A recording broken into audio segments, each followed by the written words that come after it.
Hello मित्रांनो, कसे आहात? छान आहात ना? आज की नाही मी तुम्हाला एका जावई बुवांची गोष्ट सांगणार आहे. एकदा काय झालं माहितीये का? एक जावई बुवा शहरामध्ये राहायचे. एकदा ते गावामध्ये आपल्या सासूरवाडी गेले. ते सासूरवाडी गेले तर सासूरवाडच्या लोकांनी त्यांचं खूप छान स्वागत केलं. त्यांच्यासाठी गोडाधोडाचं जेवण बनवलं. आणखी त्यांना जेवायला खूप आग्रह करून वाढलं. पण ते जावई बुवा जे होते ना, ते थोडेसे संकोची होते. तर त्यांनी थोडं थोडंच खाल्लं. नंतर मग काय झालं की रात्री त्यांची झोपायची व्यवस्था एका खोलीमध्ये छान केली होती. पण काय झालं की जावई बुवांना झोपच येईना. त्यांना रात्री परत भूक लागली. आता ते विचार करायला लागले की आपल्याला खायला कुठं न मिळेल. त्यांनी विचार केला की आता सगळे लोक घरामध्ये गाढ झोपलेले आहे, तर आपण स्वयंपाकघरात जाऊन काहीतरी घेऊन आणखीन खाऊन घेऊया. मग आता काय झालं की जावई बुवा अंधारामध्ये उठले आणि ते गेले स्वयंपाकघरामध्ये. स्वयंपाकघरामध्ये जाऊन ते खायच्या वस्तू धुंडायला लागले. आता ते धुमता धुमता काय झालं की तिथे अलमारीवरती एका भांड्यामध्ये राब ठेवलेली होती. राब म्हणजे काय असतं तुम्हाला माहितीये का? जेव्हा गूळ बनवतात ना, तेव्हा थोडासा पातळ पाक जो गुळाचा असतो ना, त्याला म्हणतात राब. आता ती राब जी आहे ना, ती एका भांड्यामध्ये अलमारीच्या वरती ठेवलेली होती. आता काय झालं माहितीये का? ती धुंडादांडी करता करता त्या जावई बुवांचा धक्का त्या अलमारीला लागला आणि ते वरती जे राबचं भांड ठेवलेलं होतं ना, ते सगळं भांड जावई बुवांच्या अंगावरती पडलं आणि खूप जोराचा एकदम भांड पडल्याचा आवाज झाला. आता काय झालं की आवाज झाल्याबरोबर घरातले सगळे लोक जे आहे ते जागे झाले.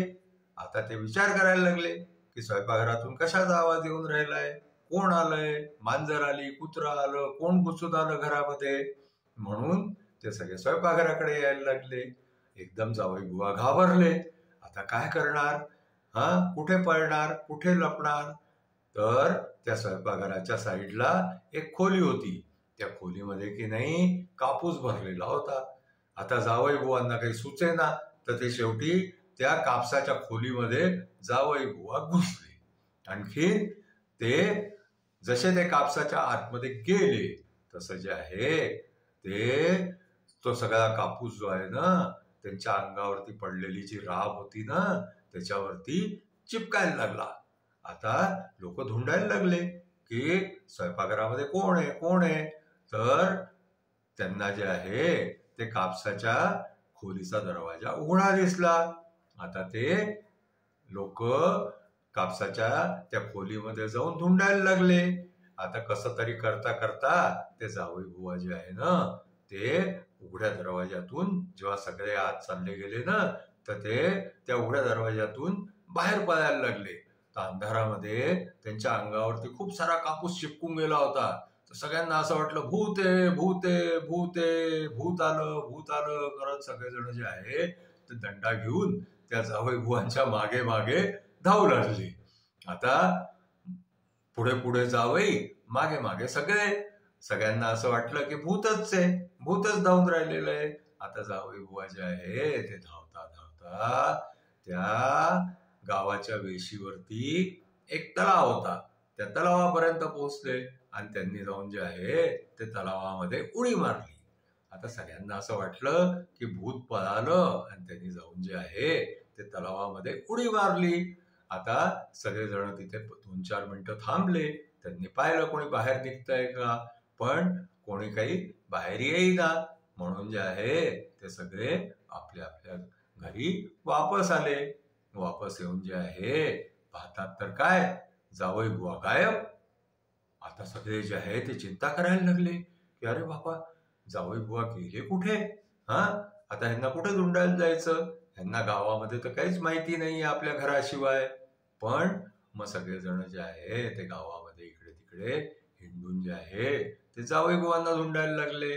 थोड्या वेळाने पाहिलं तर ओलेचिंब जावई बुवा त्यांच्या अंगावरती तो सगळा कापूस चिपकलेला आणखीन तिकडनं येताना दिसले तलावाच्या साईडनी. तर मग लोकांनी ओळखलं की अरे हे तर जावई बुवा आहे. मग त्या जावई बुवांना जे आहे ते घरी आणलं. घरी येऊन त्यांना आंघोळ घातली, त्यांना स्वच्छ केलं, आणखीन सगळा कापूस काढला त्यांच्या अंगावरचा. मग त्यांना विचारलं की अहो काय झालं. तर मग त्यांनी सांगितलं की मला भूक लागली म्हणून मी स्वयंपाकघरामध्ये गेलो तर असं असं झालं माझ्या बरोबर. तर अशी त्या जावई बुवांची फजिती झाली. त्यांनी खायचा संकोच केला. आणखीन मग रात्री त्यांना भूक लागून त्यांची अशी फजिती झाली. तर आज आपली गोष्ट जी आहे ती इथेच संपली. आता तुम्हाला आमची गोष्ट आवडली असल्यास तुम्ही आमच्या गोष्टीला शेअर करा, लाईक करा, सबस्क्राईब करा. Thank you.